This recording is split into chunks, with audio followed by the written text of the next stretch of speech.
আজকে একটা মজাদার রান্না আপনাদের সঙ্গে শেয়ার করব। চলেন দেখা যাক আজকে কি রান্না হবে। তো আজকে রান্না করব আমি কাচ্চি বিরিয়ানি। তো মজাদার এবং সহজ রান্না মানে শাপলাস কুকিং মানে সহজ রান্না ঘরোয়া পদ্ধতিতে। তো কাচ্চি বিরিয়ানি রান্না করার জন্য আমি প্রথমে এখানে বাসমতি রাইস নিয়েছি, রাইসটা ভিজিয়ে নিয়েছি। নিয়ে এই তো আমি পুরা রান্নায় চলে যাচ্ছি। তো এখানে আমি নিয়েছি পরিমাণ মতো মাংস, গরুর মাংস নিয়েছি আমি। তার মধ্যে দিয়ে দিলাম আমি কিছু পেঁয়াজ কুচি, তারপরে দিলাম হচ্ছে তেজপাতা, আরও গোটা মশলা যেমন লং, দারচিনি এবং সাদা এলাচ এবং কালো মশলা। তারপরে দিয়ে দিলাম আমি মরিচ গুঁড়া, হলুদ গুঁড়া, স্বাদ মতো লবণ, তারপরে দিয়ে দিলাম জিরা বাটা, আদা বাটা। তারপরে আমি দিয়ে দেব এখানে জয়ফল, জয়ত্রী, এগুলো আমি একসঙ্গে কিছু মশলা পিষে রেখেছিলাম। তারপরে দিয়ে দিলাম আমি পোস্ত দানা আর বাদাম বাটা। তারপরে দিয়ে দিলাম আমি এখানে টক দই। তারপরে দিলাম আমি বেরেস্তা, আগে থেকে পেঁয়াজটা বেরেস্তা করে রেখেছিলাম। আর এই যে বেরেস্তা ভাজা তেলটা আমি দিয়ে দিলাম। তো বিরিয়ানিতে আসলে বেরেস্তা ভাজা তেলটাই দেওয়ার চেষ্টা করবেন, তাহলে বিরিয়ানি খেতে খুবই মজা লাগবে। তো এই তো আমার মাখানো শেষ হয়ে গেছে।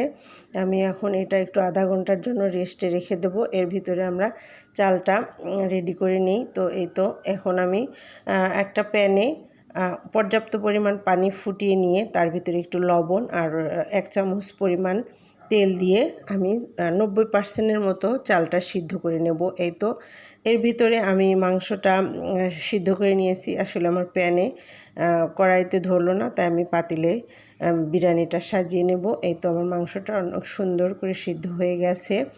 তো আমি আসলে সিদ্ধ করে নিয়েছি মাংসটা আগে থেকেই।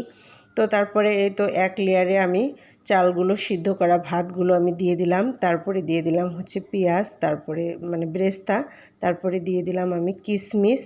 এখন দিয়ে দেব আমি সে আগে থেকে আমি আলুর টুকরোগুলো সুন্দর করে একটু ভেজে রেখেছিলাম ফুড কালার দিয়ে, যাতে সুন্দর একটা দেখা যায়, সুন্দর দেখার জন্যই আমি ফুড কালার দিয়ে আসলে ভেজেছি। আপনাদের হাতের কাছে না থাকলে এমনি দিতে পারেন, সমস্যা নেই। তারপরে আমি দিলাম আরেক লেয়ারের আরেকটু ভাত দিয়ে তারপরে আমি দিয়ে দিব হচ্ছে আগে থেকে বেরেস্তা করা সেই পেঁয়াজ ভাজিগুলো। তারপরে দিয়ে দিলাম আবারও একটু কিশমিশ, তারপরে দিয়ে দিলাম আবারও ভেজে রাখা আলু দিয়ে আমি সুন্দর করে এখন তো সাজিয়ে নিয়েছি। তারপরে দিয়ে দেব এখানে গুঁড়া দুধ, আমি পানি দিয়ে গুলে রেখেছিলাম। আর এখানে গুঁড়া দুধটা দেওয়ার চেষ্টা করবেন, তাহলে গুঁড়া দুধ দিলে বিরিয়ানিটা মজা লাগবে। তারপরে ঘি দিয়ে আমি কয়েকটা কাঁচামরিচ দিয়ে সুন্দর করে এটাকে আমি ভাপে সিদ্ধ করে নেব আসলে।